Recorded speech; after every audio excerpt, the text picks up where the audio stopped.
I've been married to my husband for 8 years, and for most of that time, I thought we had a stable and happy life. We have a 6-year-old son who means the world to me. I work as a pediatric nurse at a major hospital in our city, which means I have long hours, especially on weekends. My husband is a corporate lawyer at a prestigious firm, and his job also keeps him busy. I figured we were just like any other couple, juggling the responsibilities of work, parenting, and marriage. I was wrong. 3 weeks ago, my entire life was turned upside down. It started on a Saturday when I was scheduled to work a 12-hour shift. Due to some staffing changes, I was released early, which was a rare treat.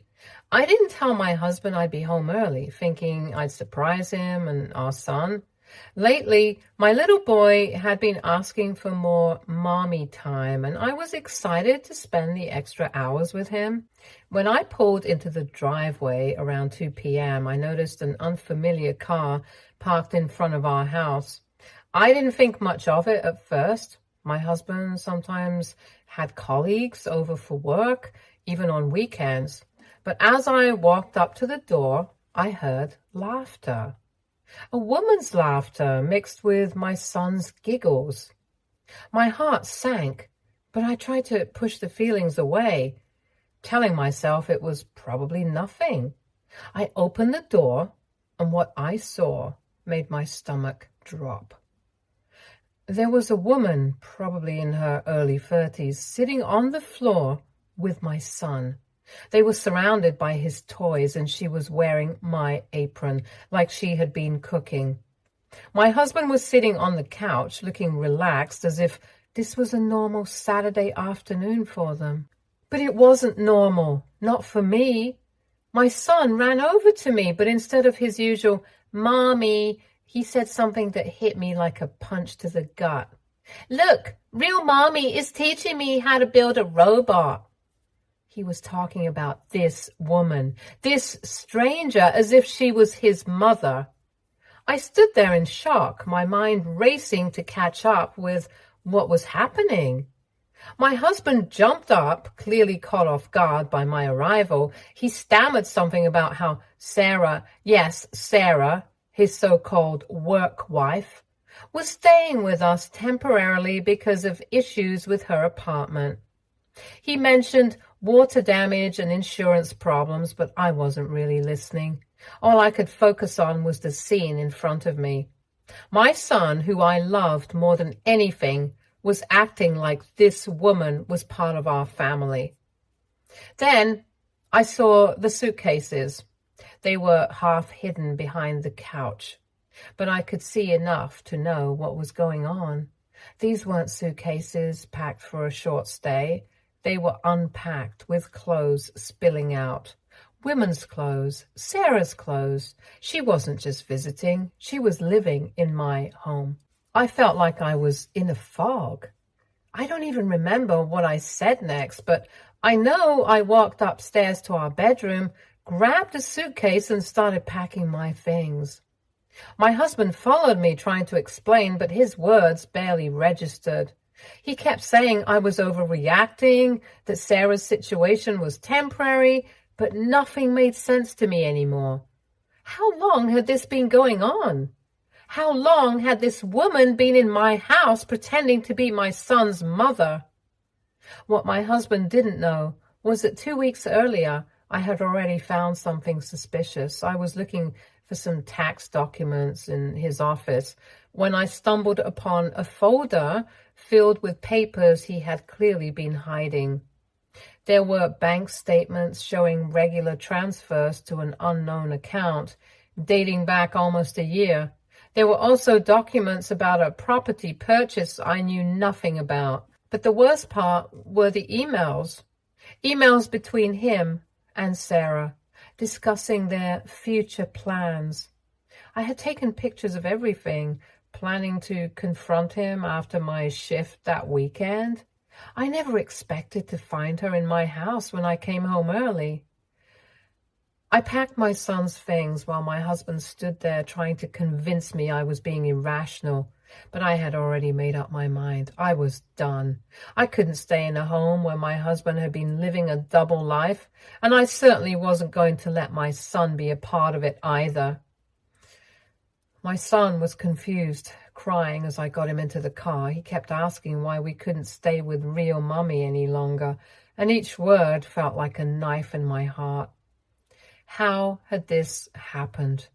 How had my husband allowed this woman to become so close to our son that he didn't even know who his real mother was anymore? I didn't go far at first. Instead of heading to the hotel like I had planned, I drove to my mother-in-law's house. She and I had always had a good relationship, and I needed someone to talk to. I also knew that she had gone through something similar with my husband's father years ago. When I arrived at her house, I broke down and showed her the documents I had found. I showed her the bank statements, the property purchase agreement, and the emails between my husband and Sarah. Her face went from shock to anger as she looked through the papers. Then she told me something that made everything worse. The property my husband had bought with Sarah wasn't just any property. It had been purchased using money from his trust fund. A trust fund that had been set up for our family with strict conditions about how the money could be used. The betrayal hit me like a ton of bricks. Not only had my husband been cheating on me with his work wife, but he had used money meant for our family to build a life with her. My mother-in-law was furious, and I could see the pain in her eyes as she realized what her son had done. The next few days were a blur. I checked into a hotel with my son, paying in cash so my husband couldn't track us. I contacted a divorce attorney recommended by a colleague, someone who was known for handling high-profile cases discreetly. I also filed for emergency custody of my son, documenting everything I had discovered. How my husband and Sarah had encouraged my son to call her real mommy, and the financial deception and the emotional manipulation that had been going on behind my back.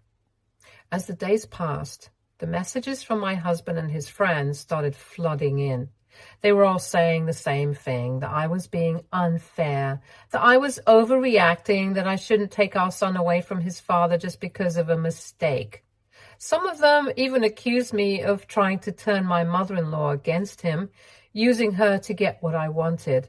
But none of them understood what I had been through. None of them knew what it felt like to come home and find another woman living in your house, playing mother to your child, and most probably a wife to your own husband. I know I'm not wrong.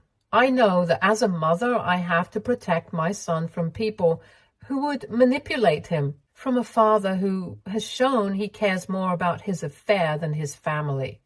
But sometimes, because of all the pressure, I question myself. Am I being too harsh? Am I really doing the right thing by keeping my son away from his father?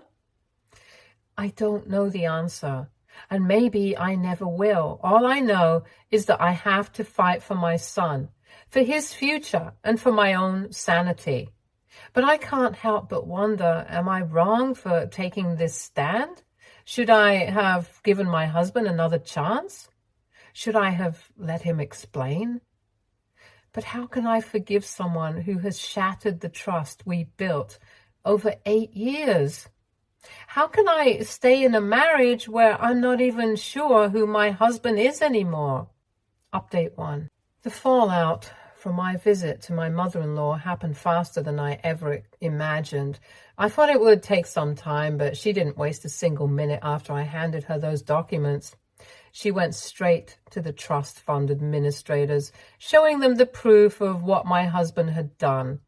For some of you asking about this, basically, as much as I know, the trust fund wasn't something he could spend however he wanted. It had strict rules about how it could be used. It was supposed to be for family obligations, like making sure our son had everything he needed. But using that money to buy a house with his affair partner? That crossed a major line. As soon as the administrators saw the documents, they froze the entire trust fund. Every penny was locked up until they could investigate further.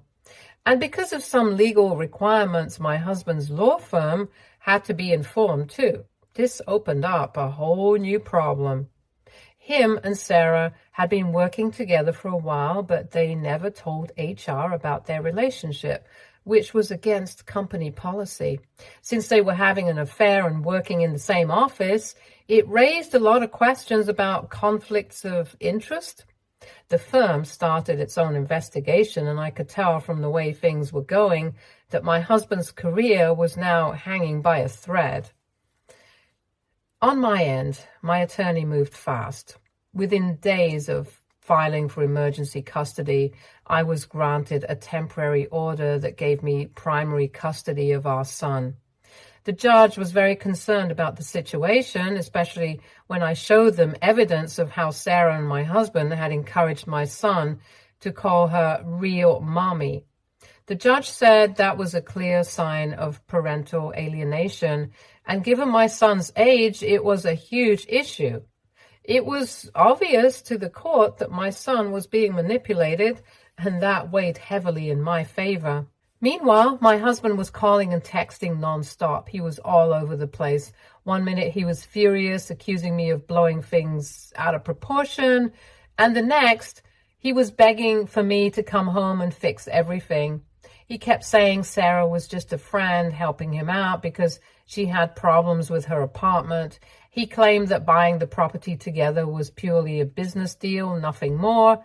But I had seen the bank transfers, the documents, and the emails. They weren't just investing in a property. They were planning a future together, one that clearly didn't include me. As if that wasn't enough, friends and family started reaching out to me too. I was flooded with calls and messages from people telling me how upset my husband was about being away from our son. They said he was heartbroken, missing his little boy, and that he was falling into a deep depression because of the separation. But the more I thought about it, the more I realized something strange. He never mentioned our son in any of his calls or messages to me. Not once. All of his texts were focused on himself, on how he felt, on how unfair it was to him. He didn't say anything about missing bedtime stories or playing with our son in the mornings. It was like he was more concerned about how things affected him than what this whole mess was doing to our child. It was painful to come to terms with that. I had spent years trusting him, thinking he was always doing what was best for our family. I had been so busy working long shifts and taking care of everything at home that I didn't see the signs. And now I couldn't help but feel like he had checked out of our marriage long before I ever realized it. He had been slowly creating a life without me, making plans behind my back and involving our son in those plans without my knowledge. The investigation into the trust fund kept moving forward, and from what my lawyer told me, it didn't look good for my husband. If it was proven that he had misused the money, he could face serious legal consequences. The trust wasn't just some casual fund he could dip into whenever he wanted. It had very specific rules about how the money could be spent. It was meant to be used for family obligations, and buying a house with his affair partner was definitely not on that list. My mother-in-law was furious when she found out, not just because of the money, but because of how he had lied to all of us. She had been in a similar situation with my husband's father years ago, and I think seeing her son follow in those footsteps hurt her deeply. Things at his law firm weren't going well either. The internal investigation uncovered their relationship, and because they hadn't told HR, it was a big deal. His job was now on the line, and from what I was hearing, he was on indefinite leave while they figured out what to do. His career, which he had worked so hard for, was now in jeopardy because of his own choices. Despite everything, there were moments when I wondered if I was doing the right thing. Was it really fair to keep my son away from his father even after all that had happened? There were moments when I saw my son's face light up. during the supervised visits with his dad, and it tugged at my heart. They still had a bond, no matter how much I wanted to protect my son from the hurt and confusion of this whole situation. I couldn't deny that my husband was still his father. Watching them together, even in those short, monitored visits, made me question if I was being too harsh. Was I punishing my husband in a way that would also end up hurting my son? But then I would remember everything my husband had done, all the lies, all the deceit, and how he had tried to replace me in our son's life. That's when the doubt would fade away and I would feel more confident in my decision. As much as my husband and his friends tried to make me feel guilty, I knew deep down that I wasn't wrong for wanting to protect my child. I wasn't the one who had destroyed our family. He was. Still, it was hard not to feel the pressure from everyone around me. My husband started telling people that I was turning his own mother against him and that I was making it impossible for him to rebuild his relationship with our son. He tried to spin the story, painting himself as the victim, and I could tell some people were starting to buy into it. They thought I was being too cold, too unforgiving, and that maybe I should just let things go for the sake of our child. But every time I started to doubt myself, I would think about my son and what kind of example I wanted to set for him. I wanted him to know that it was okay to stand up for yourself, that it was okay to demand respect, even from the people you love the most. So while my husband continued to spiral, losing his grip on both his career and his finances, I focused on what mattered, keeping my son safe and giving him the stability he needed during this chaotic time. I wasn't going to let my husband's bad decisions drag us down any further. Update 2. The situation at my husband's firm has gotten much worse. What began as an investigation into his relationship with Sarah has turned into something much bigger. More employees started coming forward with stories about my husband and Sarah acting inappropriately at office events. They were not as careful as they thought. People noticed that they were getting too close at work parties and company retreats, and rumors had been going around for a while. The worst part was the accusations of favoritism. Several employees reported that Sarah was being pushed forward for partnership consideration, even though she had much less experience than others. It looked bad, especially since she and my husband never told HR about their relationship, which was against company rules. My husband had a lot of power over case assignments, and it became clear that Sarah was getting the best ones, the kinds that could help her career a lot. Other associates were upset, but were quiet about it until the investigation started. Now, both my husband and Sarah have been put on administrative leave while the firm looks into everything. My attorney has been able to get information from HR, which is helping with my case. The firm is worried about legal issues because some client funds were tied to the property my husband and Sarah bought together. The HR department is cooperating fully, providing documents that could be very important for my divorce. They realize that the relationship and the property purchase could get them into serious trouble. On the family front, my mother-in-law has been a surprising source of support. I never thought we would be this close given the situation, but she's been there for me and my son every step of the way. She is angry with my husband for bringing shame to the family. After everything she went through with his father years ago, she's doing everything she can to support me. She helps with my son, who is confused and sad. He knows something is wrong, but he doesn't understand the full picture.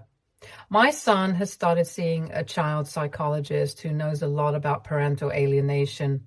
This has been very helpful. The therapist noticed troubling patterns in how my husband and Sarah were influencing my son's feelings about me while I was at work. They were subtly making him think I wasn't around for him and that Sarah was more of a mother figure. It's heartbreaking to think they were doing this. The therapist explained that this could affect my son in the long run if we didn't deal with it quickly. I'm grateful we caught it early and can work to fix his perception of me as his mom. Meanwhile, the trust fund investigation uncovered even more problems. It seems that the property's purchase with Sarah was just the start. There were multiple financial issues that violated the trust's rules. My husband made some questionable investments and started undisclosed business ventures with Sarah without telling anyone. The more the trustees looked, the worse it got. Now they are working to take away his access to the trust fund completely, which would have a big impact on his finances. It's hard to understand how much my husband has kept from me. I thought I knew him well, but each new piece of information showed me how little I actually understood. The fact that he risked our family and his career for this affair is shocking. He has been calling me and texting nonstop, trying to downplay everything. He kept saying I was overreacting and that Sarah was only a close friend, but the evidence is clear, and I don't believe him anymore. I have stopped replying to his messages. There's nothing left to say. He tries to blame me, saying I was too focused on my career and not enough on him, but that's just another excuse. I know his choices are his own, and now he has to deal with what he has done. As for Sarah, I have no idea what she's thinking. I've heard she's been keeping a low profile, hoping that this will blow over, but I doubt it will. Her career is also in jeopardy, and with the investigation looking closely at their finances, she is in trouble too. I can't help but wonder if she regrets being involved with my husband, especially with everything happening. But honestly, I don't care. She knew he was married and that he had a child, and she chose to be a part of this anyway. I don't feel sorry for her. Through all of this, I've learned that people can surprise you both positively and negatively. I never thought my mother-in-law would become such a great support for me, but she has stepped up in ways I didn't expect. Meanwhile, my husband's friends have reached out trying to defend him. They tell me he's really upset about being away from our son, but they don't understand that he has done this to himself. They don't know how he's been acting or the evidence I have. My focus now is on my son and healing. I want to ensure he knows I'm his mother no matter what anyone else says. I've been working hard to keep things stable for him, and I hope that in time he can see the truth of what's happening. I'm still not sure where all of this will lead us, but I know I need to protect my son and myself from the damage my husband and Sarah have caused. As each day passes, I wonder how this will all play out. I know the road ahead will be tough, but I'm determined to fight for my family and my son's future. At least I have you guys to guide me through this. Update 3. Everything has truly fallen apart for my husband, and the consequences of his actions are much bigger than even I expected. The law firm officially completed their investigation, and both my husband and Sarah have been fired. What they uncovered was far more than just a personal relationship between them. It turns out that they had been using company resources, including confidential client information, to help with their personal business ventures. This is a massive ethical violation, and the firm wasn't going to take it lightly. It was enough to not only cost them their jobs, but also alert the State Bar Association.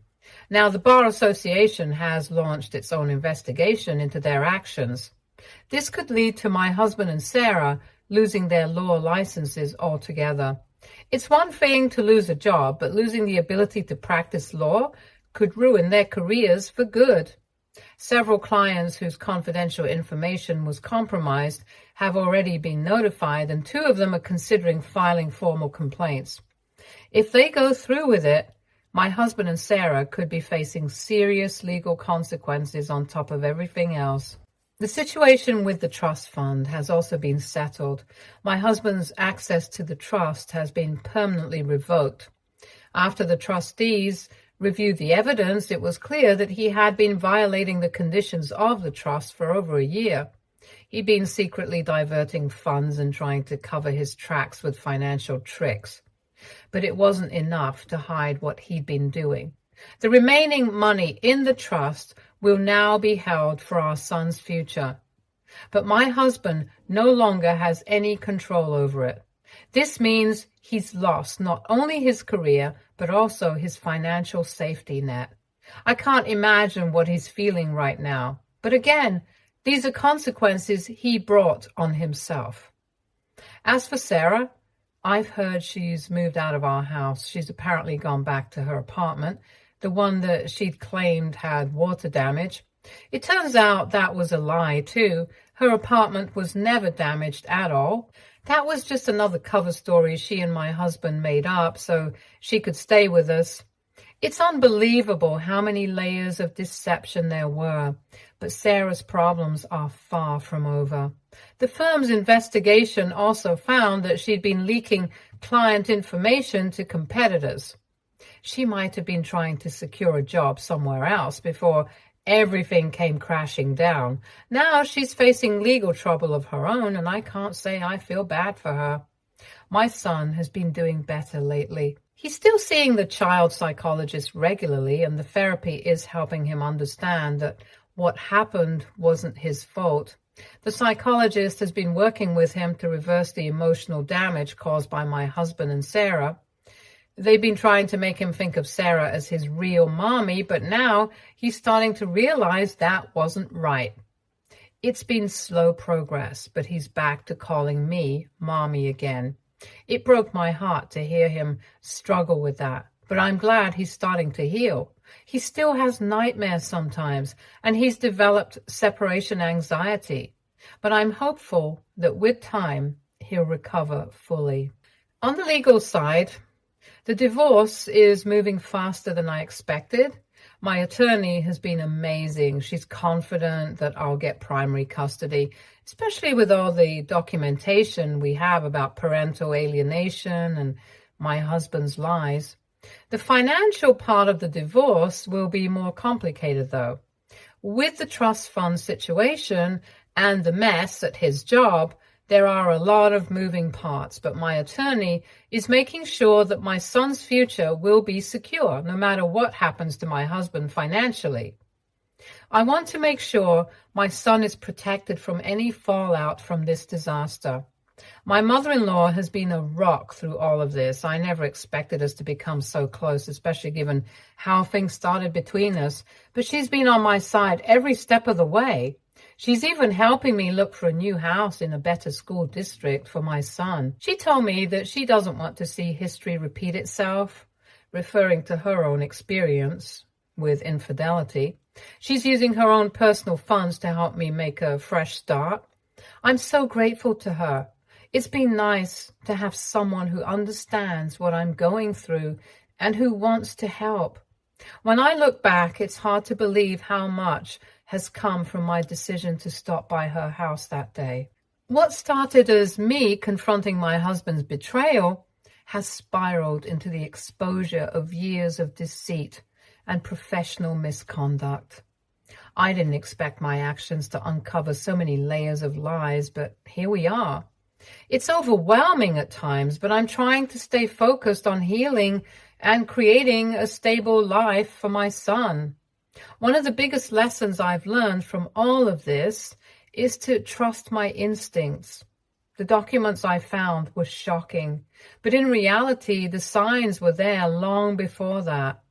I just didn't want to see them. Now I know better. I'll never ignore my gut feelings again.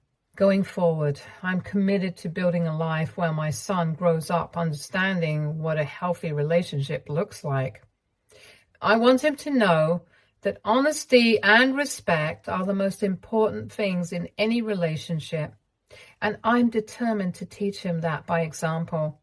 My husband's final message to me still rings in my ears. You've ruined my life.